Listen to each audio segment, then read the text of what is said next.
கிறிஸ்துவுக்குள் மிகவும் பிரியமான தேவனுடைய பிள்ளைகளே, இந்த காலை நேரத்திலே உங்களை அனுதினம் அண்ணா மூலமாக சந்திப்பதிலே மிகுந்த மகிழ்ச்சி அடைகிறேன்.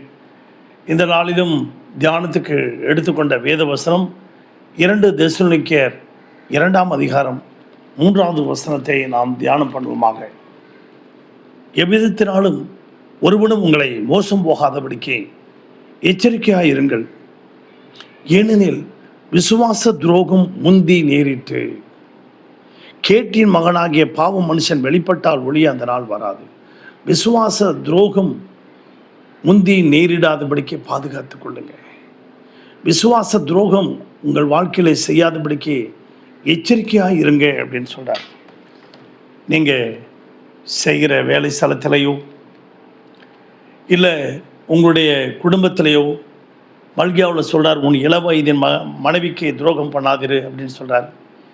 வேலை ஸ்தலத்தில், சபையில், இல்லை திருச்சபையில் ஊழியக்காரருக்கு விரோதமாக துரோகம் செய்தல், இப்படியெல்லாம் பல விதங்களில் வேலை ஸ்தலத்தில், அலுவலகத்தில், எல்லா இடங்களிலும் துரோகம். ஏனென்றால் அரசாங்கத்தில் கூட இப்படியெல்லாம் நிறைய இடங்களில் இப்படி துரோகம் நடந்து கொண்டிருக்கிறது. அன்பு தேவனுடைய பிள்ளைகளே, ஒரு சமயம் ஒரு பையன் குளக்கரையிலே நடந்து கொண்டு வருகிறான். அங்கே ஒரு முதலை வலையிலே சிக்கி கொண்டு தவிக்குது. அந்த முதலை, தம்பி என்னை காப்பாற்றுறான் அப்படிங்குது. ஐயோ, நான் உன்னை காப்பாற்ற வந்தா நீ வந்து என்னை முழுங்கிடுவே அப்படின்ச்சு. இல்லைடா, உன்னை முழுங்க மாட்டேன், என்னை காப்பாற்றுறா அப்படின்ச்சு. ஸோ போய் காப்பாற்ற போகும்போது அந்த வலையை பிரிக்கிறான். வலைக்குள்ளே சிக்கிட்டு கிடக்குது. அந்த வலையை அறுக்கிறான். உடனே இதை வாயில் கவ்விக்கிடுச்சு. அப்படியே, பாத்தியா எனக்கு என்ன துரோகம் பண்ணிட்டே, பாத்தியா இப்படி செஞ்சிட்டியே அப்படின்ச்சு. அப்போ அந்த வழியாக மேலே மரத்தில் அந்த குளக்கரையில் ஒரு காகம் இருந்துச்சு. அந்த காகம் அந்த பையனை பார்த்து, தம்பி நான் இப்படி தான் முட்டையிட்டு இருக்கும்போது பாம்பு வந்து அந்த முட்டையெல்லாம் சாப்பிட்டு போயிடுதுப்பா, எனக்கு துரோகம் பண்ணிட்டு போயிடுதுப்பா. அந்த வழியாக ஒரு கழுதை வந்தது.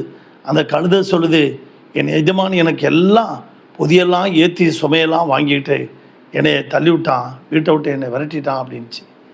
அப்போ அந்த வழியாக ஒரு முயல் வந்தது. முயல் வந்தது, என்ன உனக்கு நன்மை செய்தானே, உனக்கு நன்மை செய்த அந்த பையனுக்கு நீ துரோகம் பண்ணியிருக்கே. இல்லை, இந்த உலகத்தில் துரோகம்தான் முக்கியம். இல்லை, வாழ்க்கையில் நம்பிக்கை தான், கடவுள் மேல் வைத்திருக்கிற நம்பிக்கை தான் பெருசு அப்படின்ச்சு. அப்போ நீ இப்படி 2 பேரும் நீ பேசிக்கிட்டே இருக்கிறியே, நான் துரோகம்னா என்னன்னு சொல்கிறேன், நம்பிக்கைன்னா என்ன சொல்கிறேன். அந்த பையனை முதல்ல அப்படியே வாயிலிருந்து வெளியில் விடு, நான் சொல்கிறேன் உனக்கு. அவள் வெளியில் வாயில் விட்ட உடனே, தப்பி ஓடி போயிடுறா தம்பி, தப்பிச்சு ஓடி போயிடு அப்படின்ச்சு. அப்போ அந்த முயல் அந்த முதல்ல சொன்னிச்சான், தம்பி டேய் என்னடா எனக்கு துரோகம் பண்ணிட்டு போகிற. அப்போ முயல் சொன்னிச்சான், இதான் உலகம், துரோகம் அவன் பண்ணலை, நீ பண்ணின துரோகத்துக்கு நீ இப்போ தண்டனை வாங்கிட்டு இருக்க அப்படின்ச்சான். ஆம்பிரியமான தேவனுடைய பிள்ளைகளை, நாம் ஒரு நாள் யாருக்கும் நன்மை செய்தவர்களுக்கு எந்த துரோகமும் நம்ம பண்ணக்கூடாது. அப்படியாக வேதத்தில் நாம் பார்க்கும்போது ஆதியாகமத்தின் புத்தகத்தில் 42ஆம் அதிகாரத்தில் 21வது வசனத்தில் அங்கே யோசேப்பினுடைய சகோதரர்கள்லாம் சொல்கிறாங்க. என்ன சொல்கிறாங்க பாருங்கள், நம்முடைய சகோதரனுக்கு நாம் செய்த துரோகம் நம்மேல் சுமந்தது. அவன் நம்மை கெஞ்சி வேண்டிக் கொண்ட போது கூட அவனுடைய மன வியாகுலத்தை நாம் கண்டும் அவனுக்கு செவி கூடாமல் போனோமே, ஆகையால் இந்த ஆபத்து நமக்கு நேரிட்டது. யோசேப்பு, இந்த சகோதரர்கள் எல்லாரும் போயிருக்காங்க, 11 பேரும். அங்கே போயிருக்கப்ப உன் இளைய சகோதரன் எங்கே, நான் அவனை கொண்டுட்டு வந்தாதான் அப்படின்னு சொல்லி ஒரு சகோதரனை சிறைச்சாலையில் வச்சுட்டான்.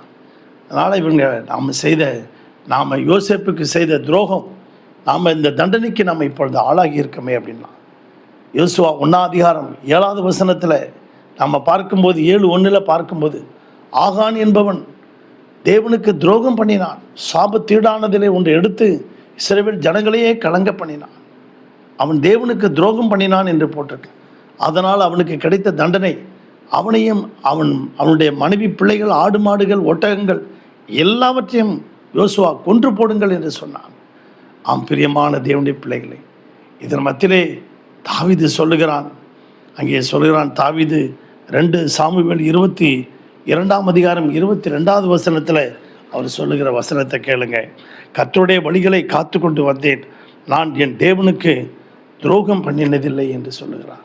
நான் ஒரு நாளும் என் தேவனுக்கு துரோகம் பண்ணவில்லை என்று சொல்லுகிறார். சங்கீதம் 44:17 சொல்கிறாரு, இவையெல்லாம் எங்கள் மேல் வந்தும் உண்மையை நாங்கள் மறக்கவும் இல்லை, உம்முடைய உடன்படிக்கைக்கு நாங்கள் துரோகம் பண்ணவும் இல்லை.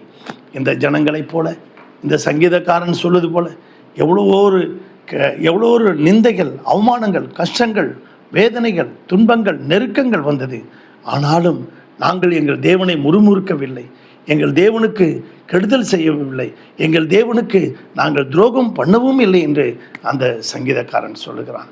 ஆம் பிரியமான தேவனுடைய பிள்ளைகளே, நமக்கு வருகிற கஷ்டத்திலும், நமக்கு வருகிற நெருக்கத்திலும், பாடுகளிலும் நாம் யாருக்கும் துரோகம் பண்ணாதபடிக்கு, கர்த்தருக்கும் துரோகம் பண்ணாதபடிக்கு நாம் தேவனுக்கு உண்மையாக இருப்போம். கர்த்தர் நம்மை ஆசீர்வதிப்பார். பரலோக பிதாவே, இந்த சத்தத்தை கேட்டுக்கொண்டிருக்க ஒவ்வொரு பிள்ளைகளையும் ஆசீர்வதிக்க, வேத வசனத்தின்படி விசுவாச துரோகம் யாருக்கும் செய்யாதபடிக்கு, விசுவாசத்தோடு நம்பிக்கையாக ஆண்டவரே இருக்கிற வீட்டுக்கு, இருக்கிற சபைக்கு, இருக்கிற அலுவலகத்துக்கு எல்லாருக்கும் உண்மை உத்தமமாய் நடக்க உதவி செய்யும்படியாக ஜெபிக்கிறோம். ஆசீர்வதி இயேசு நாமத்தில் பிதாவே, ஆமென். God bless you everybody. Thank you.